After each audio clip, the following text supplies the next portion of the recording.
Welcome back to the second lecture of Principles of Marketing.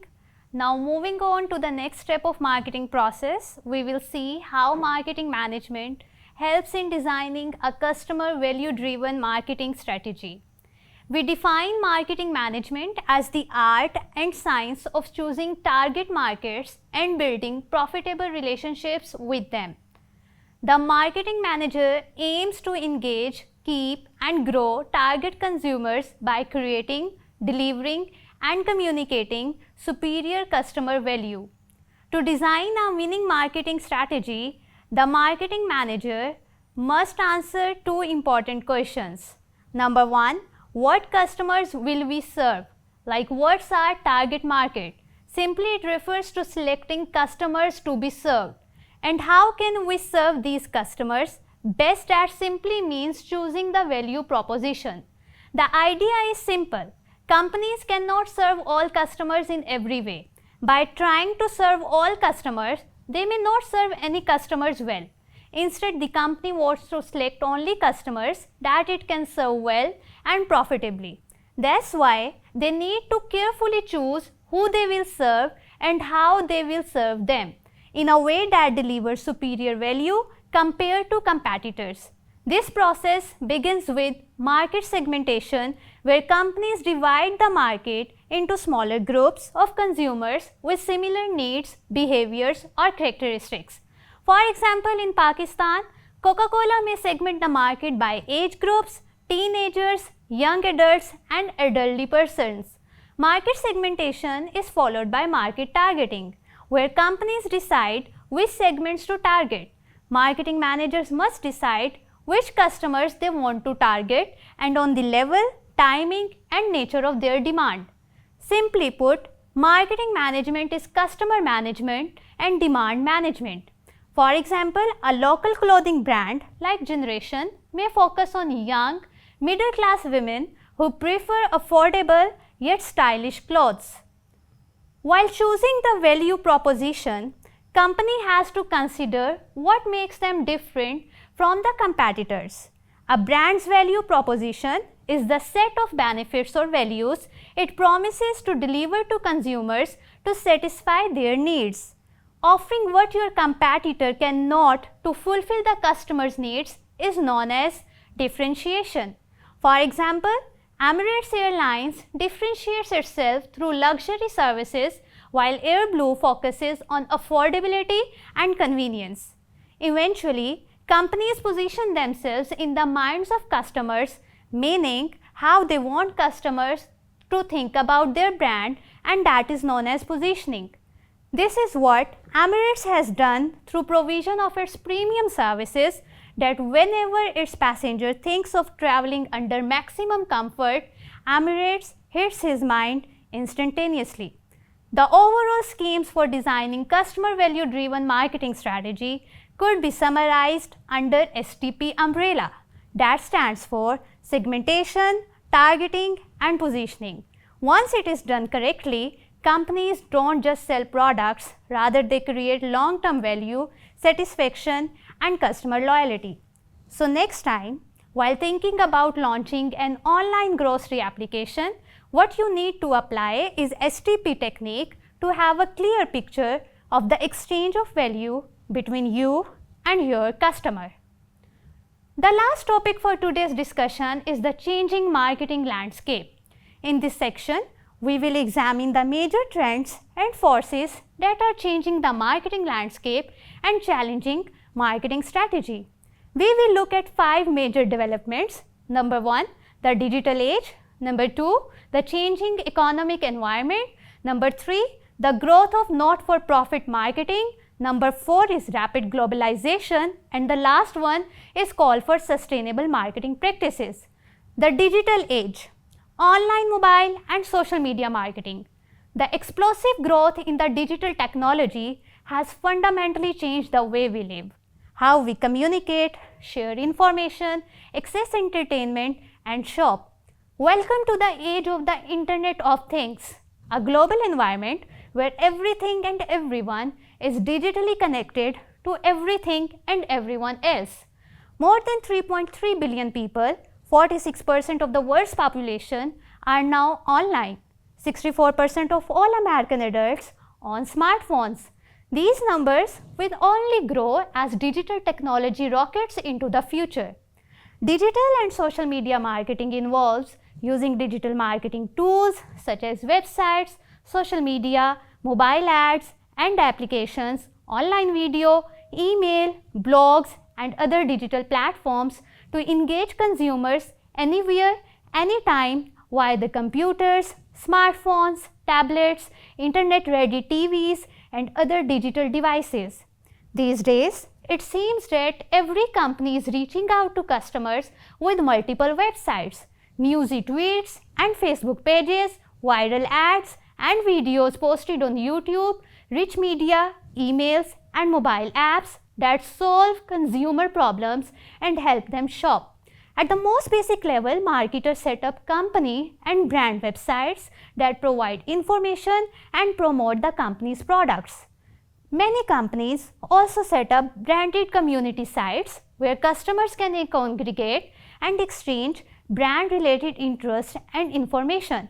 For example, Petco's community site is a place where pet lovers can connect, share and learn via blog and discussion, boards dedicated to dogs, the bark, cats, the purr, fish, the splash, birds, the chirp, reptiles, the hiss and other types of pets. This is how digital marketing involves social media sites and technological gadgets like mobile phones to stay updated, accessible and user-friendly.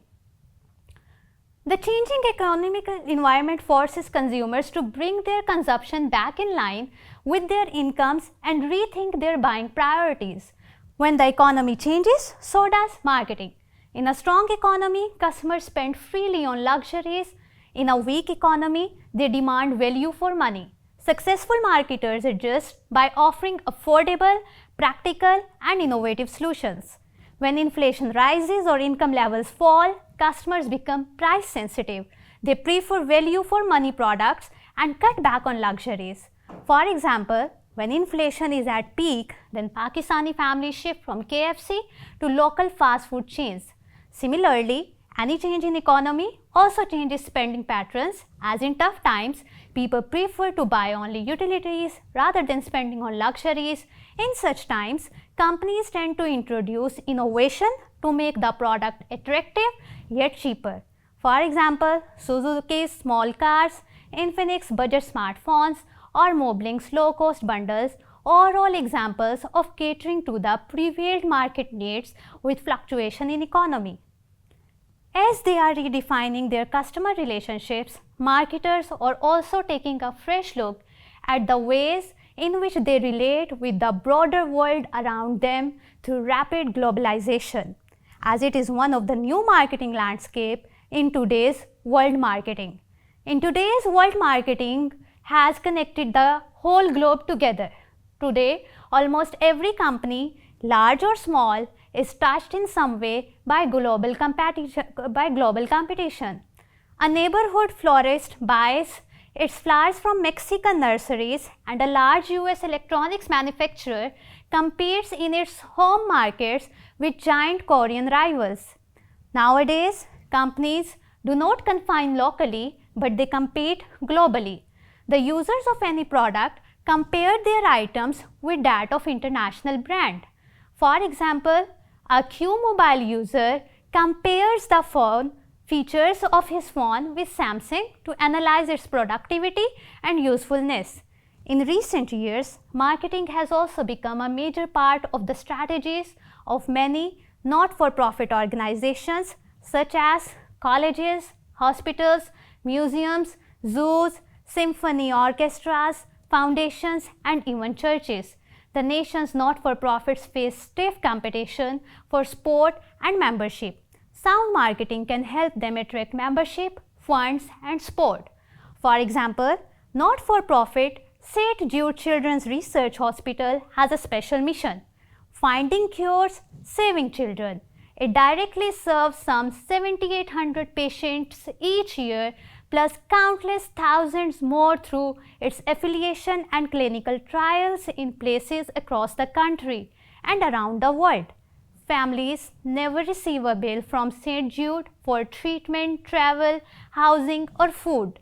To accomplish this mission, St. Jude raises the funds for its annual $2.4 million daily operating the budget through powerhouse marketing, fundraising and many more.